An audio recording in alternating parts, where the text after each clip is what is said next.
Tapi lebih baik sementara diremehkan orang lain lalu ditinggikan oleh Tuhan, daripada meninggikan diri kemudian dijatuhkan oleh Tuhan. It is the time for morning with the word.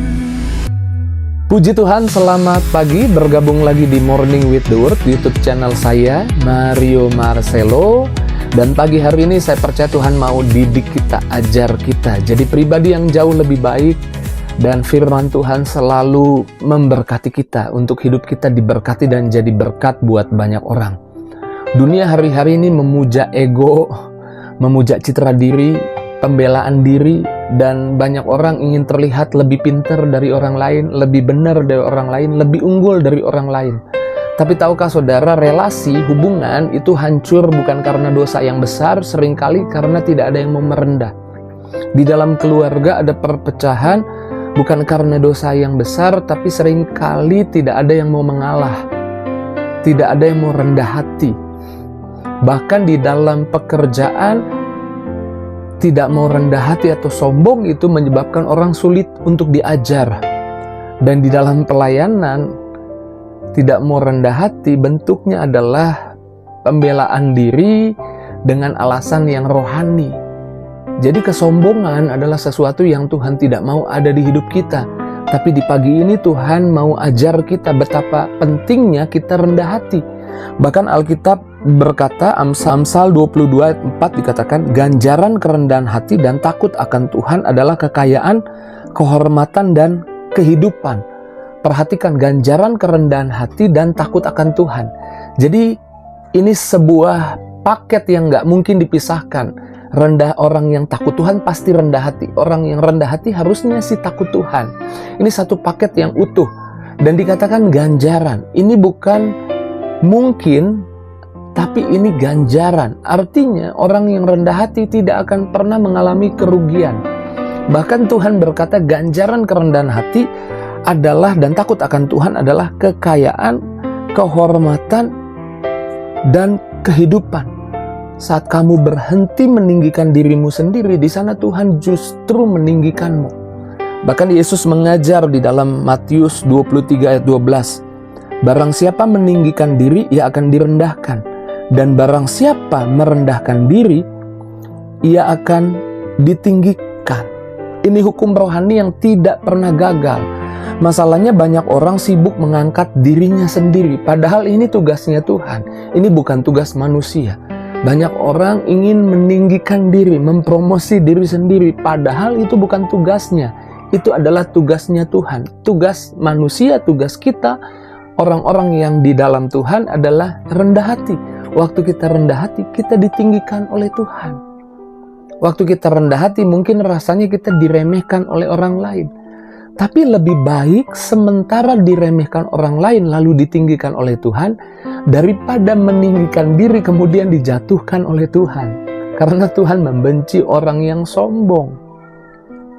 Jadi pagi hari ini Tuhan mengajar kita untuk tidak takut rendah hati. Karena tidak pernah rugi orang-orang yang rendah hati. Bahkan orang-orang yang rendah hati itu ditinggikan, dimuliakan. Alkitab bilang seperti itu. Dan kita jumpai dalam kisah Yabes. Kalau kita baca 1 Tawarik 4 ayat 9 dikatakan, ketika kita ketemu kata Yabes pertama kali, dan 1 Tawarik 4 ayat 9 menyebutnya seperti ini. Tetapi Yabes lebih dimuliakan, Yabes ditinggikan, lebih dimuliakan daripada saudara-saudaranya. Namanya diberi nama Yabes oleh ibunya karena ibunya kesakitan. Namanya disebut anak sial, anak kesakitan, anak penderitaan. Tapi dia dikatakan ditinggikan oleh Tuhan. Mengapa? Karena Yabes tidak membela labelnya di hadapan manusia, tapi Yabes datang kepada Allah Israel. Kalau kita baca ayat 10. Dan dia berdoa, Tuhan berkati, kiranya engkau memberkati aku berlimpah-limpah. Padahal kalau kita selidiki kisah Yabes, Yabes bukan orang yang harusnya berani datang kepada Allah. Karena namanya disebut kesakitan, penderitaan, disebut anak sial, anak penderitaan. Dan itu berulang-ulang sejak dia kecil. Tapi dia menolak label itu dengan cara datang pada Tuhan.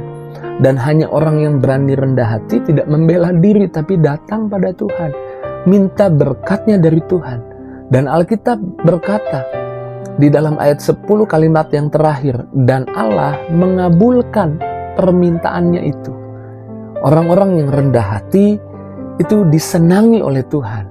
Dan saya percaya saya sedang berdiri di hadapan orang-orang yang mau rendah hati. Dan kerendahan hati itu terlihat dari sikap, terlihat dari tindakan. Roma 12 ayat 18 dikatakan, sedapat-dapatnya kalau hal itu bergantung padamu, hiduplah dalam perdamaian dengan semua orang.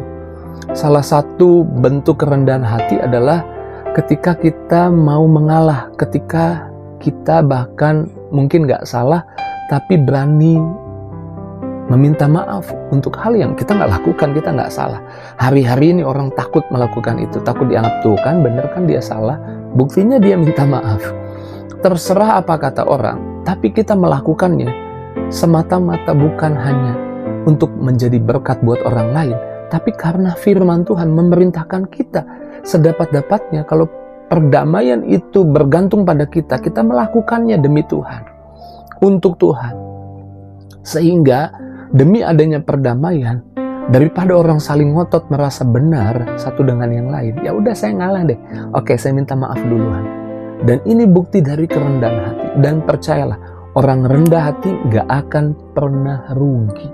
Tadi kita udah bahas Amsal 22 ayat 4, ganjaran artinya akibat, penyebab yang terjadi jika orang rendah hati, kekayaan, kehormatan, kehidupan.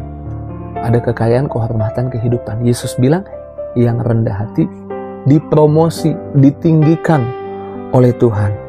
Rendah hati bukan artinya kita sedang membuat nilai kita rendah, tapi rendah hati justru gini loh, ketika ada konflik, satu, misalnya saudara konflik dengan orang lain, kemudian dalam hal itu saudara nggak salah, orang lain yang salah, dan saudara minta maaf, mungkin buat orang itu, buat orang yang konflik sama saudara, sebuah kepuasan, tuh kan dia salah, dan dia mungkin bisa bicara kepada banyak orang dia salah.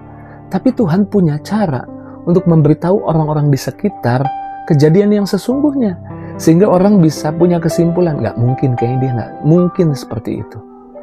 Mungkin dia hanya minta maaf aja, karena saya tahu orangnya nggak gitu. Percayalah, ketika kita rendah hati, nggak akan pernah dirugikan. Pagi ini Tuhan mengingatkan kita, ketika kita berhadapan dengan situasi, kita harus bela diri atau merendah, ya udah rendah hati aja. Tuhan nggak pernah salah memberkati orang. Tuhan nggak pernah salah mempromosi orang. Tuhan nggak pernah salah membela orang. Jadi ketika engkau benar, namun kau minta maaf duluan, mungkin kau merendahkan hati duluan, Tuhan gak pernah salah menaruh berkat pada orang. Engkau pasti diberkati Tuhan. Puji Tuhan, pagi hari ini sederhana firman Tuhan mengajar kita untuk kita memiliki kerendahan hati. Dan contoh teladan kita yang rendah hati adalah Tuhan sendiri. Karena Tuhan merendahkan dirinya serendah-rendahnya jadi sama seperti manusia. Meninggalkan semua kemuliaannya jadi sama seperti kita, diam di antara kita. Dia mau rendah hati supaya ada perdamaian antara Allah dan manusia, supaya manusia bisa diselamatkan, supaya lingkungan kita, keluarga kita menerima berkat. Biarlah dimulai dari kita, memberi contoh, kita jadi orang yang rendah hati. Puji Tuhan, pagi ini saya percaya firman Tuhan sungguh menyegarkan kita, reminder kita, ingatkan kita. Karena Tuhan gak mau hidup kita apa adanya. Tuhan mau di tangannya hidup kita menjadi lebih baik. Mari kita bersyukur, kita doa buat firman Tuhan. Terima kasih Tuhan buat kebenaran yang kami dengar. Kami bersyukur untuk kasih-Mu, kesetiaan-Mu, berkat-Mu yang Kau tunjukkan lewat firman tiap pagi di hidup kami. Ajar kami rendah hati, jauhkan kami dari meninggikan diri, merasa benar, lebih benar dari orang lain, merasa paling benar. Jauhkan kami dari itu Tuhan. Pimpin kami Roh Kudus, sertai kami di hari ini.